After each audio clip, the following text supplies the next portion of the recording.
Alright, so we had a little chat with Hilda, the head maid, and she told us to come and meet her in this room after the dinner party. And apparently the dinner party is just about to start.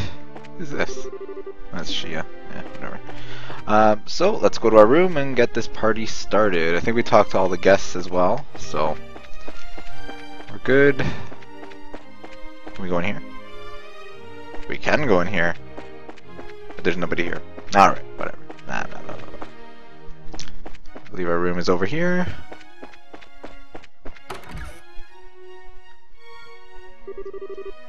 Hey guys, talk about being late. The party's about to start, you know? Sorry, we got so caught up in sightseeing that we lost track of time. Plus, we also talked to all the mayors. Huh? Well, aren't we well connected? We're close friends with the mayor of Roland. Plus, we met the other mayors in the course of our travels. Oh, I see. I guess your work as bracers has caused you to meet quite a few big shots. You two sure get around for junior bracers. Well, you might say that. Have you done any bracer assignments since we came to Grancel? I guess it's not all that different in other countries, right? Right, for a full-fledged bracer, nationality isn't an issue when it comes to your work. The prelim fights and legal procedures at the embassy kept me too busy to get any actual work done, though. But hey, there are 4 other bracers on duty too, which isn't so bad. Normally that would be enough to handle most cases, I'd imagine. But with all of them concentrated in Grancel, that must make it tough to handle any cases in other regions. Oh yeah, could be. I feel like a goose just walked over my grave. I wonder what's going on with Shara back in Roland. Now that name rings a bell. You wouldn't have to be talking about Sherazard, would you? You know her? She's our mentor, and she's been a close friend for ages. Oh, okay, makes sense. I met her a long time ago when a case brought her to Calvard. She was fortunate to have a good master working with her from such a young age. Her master? Yeah, probably Dad. Please pardon me, the table for the dinner party has been set. May I show you the way? Yeah, sure. I was getting bored with waiting anyhow. Alright, wanna go eat fancy? Sure, that fight left me starving. Let's go dig in. Come on, you two. It would be nice if you two didn't completely forget your table manners for once. Yeah, but look who you're talking to, Joshua. This is a dinner party, right? What's with all the empty plates then? And why is there so few people? Plenty of knives and forks though. That's because it's a formal dinner. Everything comes out in a specific order, starting with the hors d'oeuvres. Then you use the knives and forks from the outside in. And that's all part of having good table manners? And here comes the anxiety attack. It's really not so bad. It does mean you get to have some of the finest food available. Manners and etiquette are secondary. Indeed, indeed. I'm told that you're acquainted with everyone who will be attending. No need to get stressed out. Yeah, I guess that's true.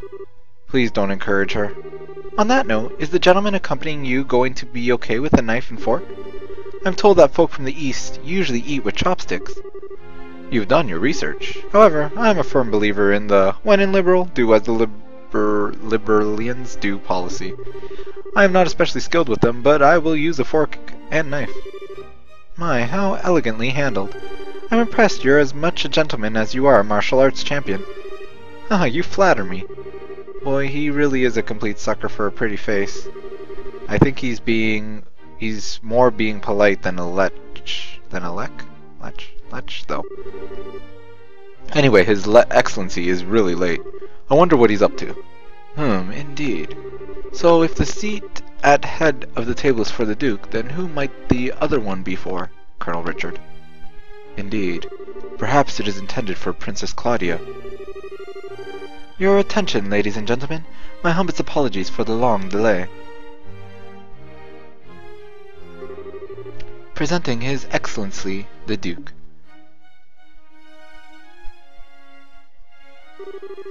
Well, then I must apologize for making you wait so. I'm afraid that I was in a meeting from which I simply could not break away. This gentleman is Colonel Richard, commanding officer of the Royal Intelligence Division. I've invited him here to thank him for his tireless efforts in helping to deal with the terrorist situation. It's a pleasure to meet you all. I was quite gratified to be invited to this occasion by our honorable Duke. I ask that you pardon my uncouth soldier uniform and allow me to sit with you. But there isn't room for everybody. You've got to be kidding. We're having dinner with him? I suspected this might happen, but it's still unnerving. I wonder if he knows that we know that he knows that we know that he's up to something. Ah, excellent, excellent! What say you, Mayor Maybell? What do you think of Castle Gransel's master chef? Is his cooking not on par with that found in Beau's Antero's restaurant? Yes, it's quite remarkable. The wine selection also perfectly complements the meal. I almost want to try hiring him away. Ha ha ha. You are not the first to say such things. And what of you, Zane? Is it the food to your liking? Oh, it's excellent. I don't have the words to describe the sense of refinement and depth. I certainly believe I could develop a real taste for Liberalian cuisine, though. Good, good, I'm glad to hear it. And you, young bracers? I imagine you've never experienced such fine food in your life before. It's extremely delicious, far more worthy of being associated with the royal family than the person who invited us. Haha, indeed, it is a genuine treat. It's certainly delicious food, and we couldn't miss a chance to attend so prestigious an event as this. Thank you very much for your gracious invitation. Ah, very kind for you to say so. I do finally remember what my butler has been telling me about. We met before, during the ruin incident. Perhaps our fates are linked in some bizarre fashion. Yes, sir, maybe so. So he'd forgotten all about us until his butler reminded him. Come, let us put social classes and ranks aside for the evening. Food is abundant and wine flows freely, so enjoy to your heart's content.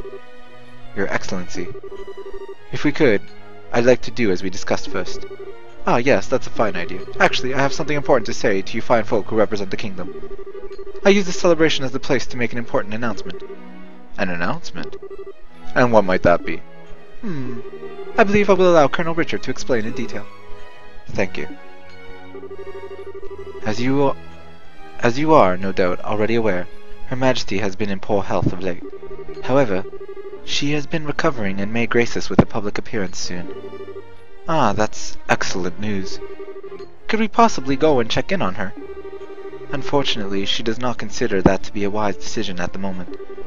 Within a few days, it seems likely that the terrorists plaguing the kingdom will be swept away. In light of that, the Queen's birthday celebration will be held as originally planned. Well, the citizens will surely be happy to hear the news, as they have been looking forward to it. But surely, that is not all that you wish to tell us. Right, if that were all, you could have just sent along a message. Indeed, you are correct. Her Majesty is continuing to recover, as was previously stated. However, given the gravity of her condition, she has also issued a proclamation. Due to her tenuous health, she has stated that she wishes to abdicate the throne and turn over royal authority to her nephew, Duke Dunan. What? Is this true? Joshua, this is... Yeah, the conspiracy finally makes its appearance. I was surprised when Her Majesty first broached the subject as well, but her illness has left her quite frail. But it is only natural. She has ruled the kingdom for 40 years, leading it through times of strife and war, all without a husband, might I add. Given that, I wish to relieve her of the stress of her duties following the festival's successful conclusion. As the heir to the throne, the decisions are mine to make. How terrible! Is Her Majesty's condition truly that severe? I'm ashamed that I never noticed any signs in any of my annual visits. Isn't this far too serious a matter to discuss at what is supposedly a casual dinner? Pardon my rudeness, but this all seems to stretch credulity. Credulity? Mayor Maybell, are you saying that you cannot take His Excellency at his word? No, nothing of the sort. I simply mean that as an elected official, I don't understand why the successor to the throne can't be elected in the same fashion. That's true. If possible, I'd like to hear this directly from Her Majesty. Your unease is quite understandable, but we do ask that you try to maintain your composure and allow us to continue. As mentioned earlier, I believe Her Majesty will give a formal announcement herself during the festival. Could you be persuaded to shelve your doubts until then? Well, the issue is basically this. Once this becomes common knowledge, we cannot know how the citizens will react. This is why we are telling the leaders first, to help stave off any chaos or public disorder before it happens. This was also the decision of His Excellency. Well, yes, this is true. Also, the Queen's abdication of the throne will have international repercussions. The other nations on the continent will have their eyes on us, and we must be watchful for any action on the part of the Erebonians. Surely you can see why it is necessary to show unified support for the new king. This is the world in which we are going to be living. He makes it all sound so rational. Yeah, he's quite the master manipulator. In other words, the official decree will be given during the birthday celebrations. But you thought it would be best to inform us first, so that we can be prepared for any issues that may arise, correct? I'm glad to see that we have an understanding. If this all comes to pass, we're going to find ourselves quite busy. Yes, and we'll have to announce it to the citizens. I have a question. I believe that the Duke has a fair claim to the throne. However, is there not another who also has the same right of succession? Well... No doubt you're referring to Her Majesty's granddaughter, Princess Claudia. It is true that she and His Excellency have an equal claim to the throne, but it would appear that Her Majesty did not choose her due to her tender age, and I must say I agree with her wisdom in this matter. I should hardly like to impose such responsibility on a girl so young. Yes, absolutely, yes. For the time being, I believe it would be best for Claudia to find a fine marriage prospect. Though it is strictly informal, there is already interest from the royal families of a number of other nations. Perhaps a royal wedding could take place as soon as this year. Oh my! I understand. If that happens, then we'll have two major events to celebrate. I honestly think she's a bit young for marriage. Excuse me, may I ask a question? Zane? I don't mind, speak freely. Sorry to seem rude, but this doesn't sound like the kind of conversation you'd want outsiders hearing, particularly a foreigner. So how come you're making this announcement now? That is solely because of the serendipitous turn of events that allowed Bracers to win the championship. We had wanted to inform the guild of this in advance as well. I've already discussed the idea with Her Majesty. Gotcha. I guess Liberals, military, and Bracers are just as good of terms as the stories they say. That is because we lack the military strength of the Empire or the Republic. The harsh reality is that keeping close relations with each other is a must. In any event, do you now understand our intentions? Yeah, alright. We'll pass on what we've learned here to the guild then.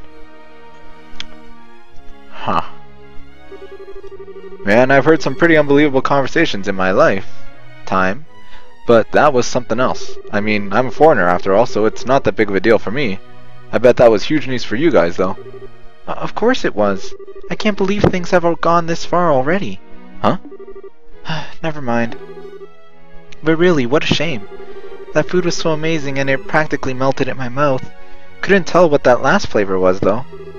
Understandable enough. But anyways, did you want to go for a walk to work off some of that rich food, Estelle? Huh? Oh, yeah, sure. Yeah, I could go for a little bit of fresh air. You just played tourist a little while ago. And now you want to take an after-dinner walk? I sure don't get it. Must be a local thing. I think you're exaggerating a little bit. You haven't gone out to take in the sights? There's a lot of historic architecture around here, you know. Hey, if the mood hits me, I may still give it a shot. On the other hand, the kitchen may still have some food left over. You've got to be kidding. You're still hungry? If you had a blade to my throat, my dying wish would be for some liquor and a snack. I might go and hunt up a bar or something in a little bit. Well then.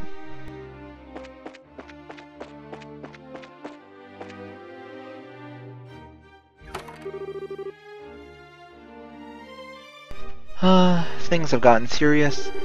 We really have to find a way to get in to see Her Majesty. First things first, we go talk to the head maid Hilda, like we promised. She probably knows of a way for us to speak directly to the Queen. Fine by me.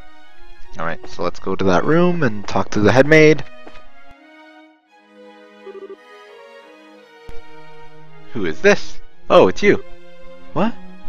Is it Niall? No, it's Richard, damn it. Colonel Richard? Ah, Estelle and Joshua. This is our first opportunity to speak face to face, I believe. The last time we saw one another was right after Mayor Dalmor was arrested, wasn't it? I'm honestly surprised that you remember us. I realize that we exchanged few words, but you made quite an impression on me. My curiosity was piqued, so I did a bit of checking up on you. I was quite surprised to learn that you were the children of Colonel Cassius. How'd you find that out? Please understand, I'm not trying to show off the Intelligence Division's capabilities. I'm greatly indebted to him from our time together in the army. Indeed, more than words can properly express. Might I persuade you to stay in a while and talk? I've been hoping to speak with you two for quite some time now. Huh? Pardon me, Colonel, but don't you have a meeting with His Excellency? I don't mind being a bit late. Ah, yes, if we're going to talk, why don't we use the lounge inside? I'll mix you up a couple of virgin cocktails. I'll prepare them, sir. No, that won't be necessary. I want you to go to His Excellency and inform him that I'll be delayed. Yes, sir. Pardon me, then. She doesn't seem too happy about that. Now then, shall we retire to the lounge? Please, follow me. Oh, the headmaid's waiting for us. Joshua, what should we do?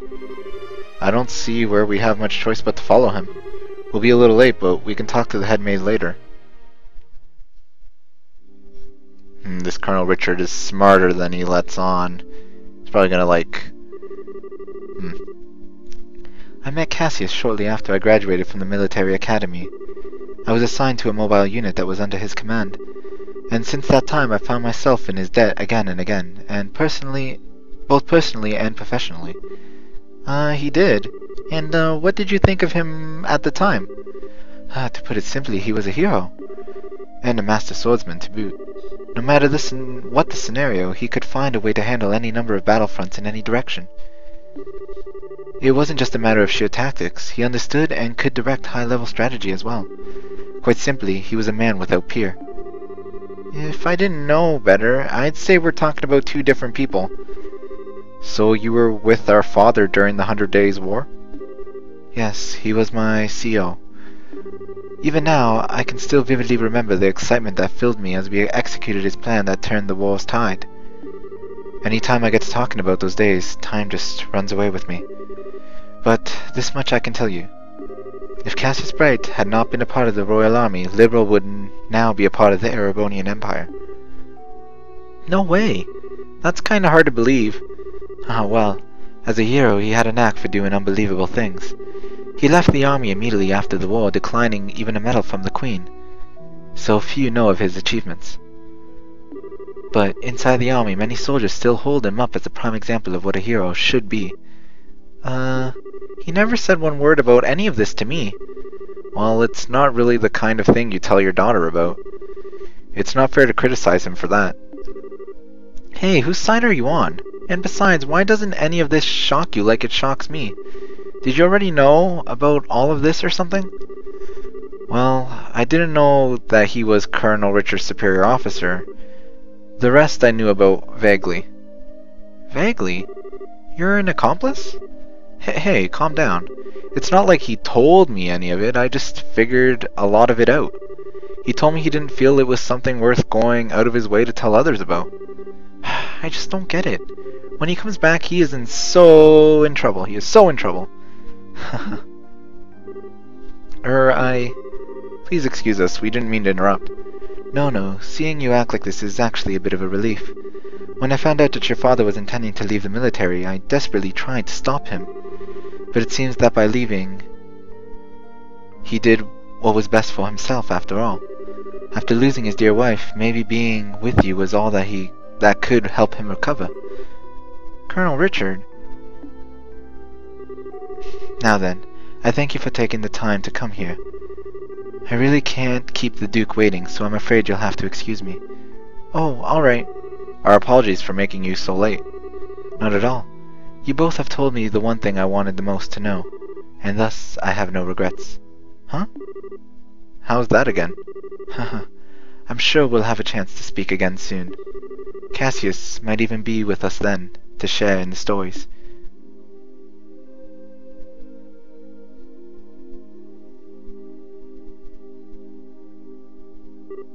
Okay, who was that man and what has he done with Colonel Richard? What are you babbling about now? It's just that it's weird to hear him talk about Dad that way. I wasn't expecting him to be so, well, nice. True, he doesn't seem all that villainous anyway. Even so, it's pretty much a foregone conclusion that he's got something up his sleeve. For now, we should probably put the issue of Dad aside. Yeah, I guess you're right. And I hate to say it, but I think that he might have been playing nice just because he could get something out of it. He's an intelligence officer, so he probably thinks that fooling a couple of kids is as easy as could be. Don't you think that's going a little too far? You might be right, but let me be the one who's mistrustful of others. You should follow your instincts and believe what you think is right. Huh? Just make sure you're prepared for anything. Don't let your guard down. I'd say a bracer's job is pretty much that, in fact. Okay, I got it. I'll keep it in mind. Thank you, Estelle. Thank you. What the heck are you thanking me for? Anyway, we need to go back and see Hilda. She's probably sick of waiting for us. Yeah, she should be in the maid quarters. Alright. For one virgin cocktail, please. Alright, so we'll take a little break here. Next time we'll head on into the maid quarters and see if Hilda can get us an audience with the Queen and maybe Princess Chloe. So until then, thanks for watching.